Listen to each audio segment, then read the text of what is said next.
Hi everybody, I just want to share with you about God's love and how God's love has really made a difference in my life. Just going back about 9 years, Mark became a Christian way before me.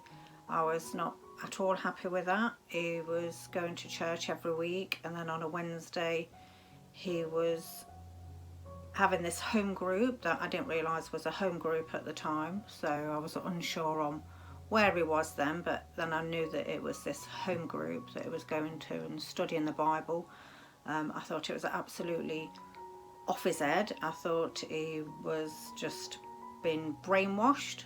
It was just way beyond than whatever we was ever used to our life before. So I found it really hard to accept that. I mean, I so slowly saw him changing, but I could never accept that it was God changing him or anything like that. It was just all weird. So I actually was very negative towards him. Whenever he came out with something positive, I'd throw a negative spin on it. I was not a very nice person to him, I must admit. And then I remember my mum passed away, and my cousin passed away, and my uncle passed away, all within 6 months of each other. And I found that really hard, you know, losing somebody. You never ever think that you're going to lose your mum, ever. I thought she was just going to be here forever.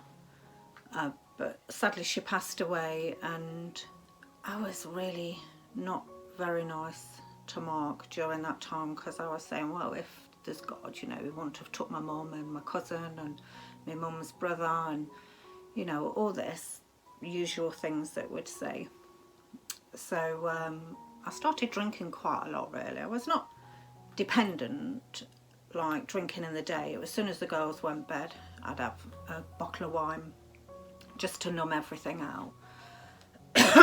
So then moving on a couple of years, Mark fell poorly. He had this heart problem. He was in hospital for a week, so driving up and down to the General, it just was flashbacks of driving up and down where my mum was in Law Ross. So that was really hard. The night that he came home, I woke up with this panic that I couldn't look after him. I was scared that I was gonna lose him as well. So it was just all strange times it was then. I felt like I was trapped in a bubble. I had this panic come over me. It was just horrible. I just wanted to run. I got anxious. Yeah, I don't know if anybody's ever had a panic attack and anxiety, but it is horrendous. It's just the worst thing that's ever happened. I just could not switch my thoughts. I thought something bad again was going to happen to me. It was just horrible. So on the Monday I went to the doctors. I was prescribed sleeping tablets, beta blockers and diazepam. Started taking them, and then I was really anxious about going to bed at night because I thought I'd wake up with this panic again. I cancelled lots of things leading up to, you know, that I should have been going, like going out for meals. I was going to cinema. I cancelled them all because I thought if I'm sitting there and I get this panic come over me and I need to get out, so the easiest thing to do was just lock myself in, which is what I did, and it was really hard. And then we was due to go to Egypt, so got on the plane, drugged up with lots of tablets, got there, couldn't eat a thing, I couldn't sleep hardly, and it was just awful. I just spent the day just laying on the bed. I was no fun. It was just no joy, no fun at all. And of course, a couple of months earlier, Mark had this operation. And then I just remember one night, and I think I took about 6 diazepam, and my body was just so exhausted. I took sleeping tablets and I just could not get to sleep, and I kept putting the music on, relaxing music, kept putting it on. My brain just would not switch off, and in the end I just cried, and I just sat on the bed and I just said, please God, please help me. If you're there, please help me. And that was it. That's just what I said, and carried on the rest of the holiday. It was hard, but got home and slowly God was obviously working. I ditched the tablets. I did a CBT therapy course.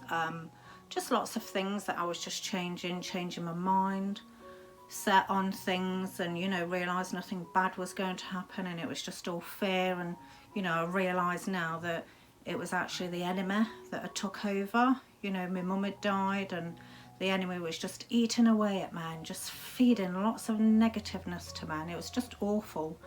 And I don't know if any of you know that song, I'm no longer a slave, I am a child of God. Well, that song is my testimony summed up. And I remember just when Rachel asked me about the testimony, to give bits of my testimony, and I was like, I'll pray on it, because I didn't know what to say.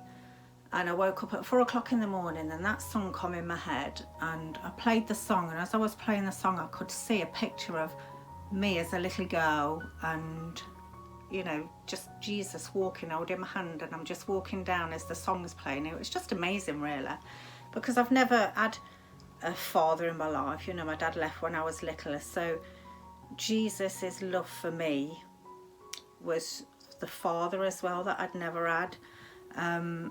So part of the song was that I'm drowned in perfect love, and you know what, my life has changed so much. I'm so more positive. I mean, it is still a long journey that I'm going on, but everybody has a journey, because we all have something thrown at us at some point. But the love that I've had from God has just been amazing. I've seen miracles happen, with the girls that gave their lives to the Lord, and Olivia's been baptised. It's just been amazing. It's just been amazing. So yeah, just wanted to share with you about what God's done in my life, and how much he loves me and how much I love him. So thanks for listening.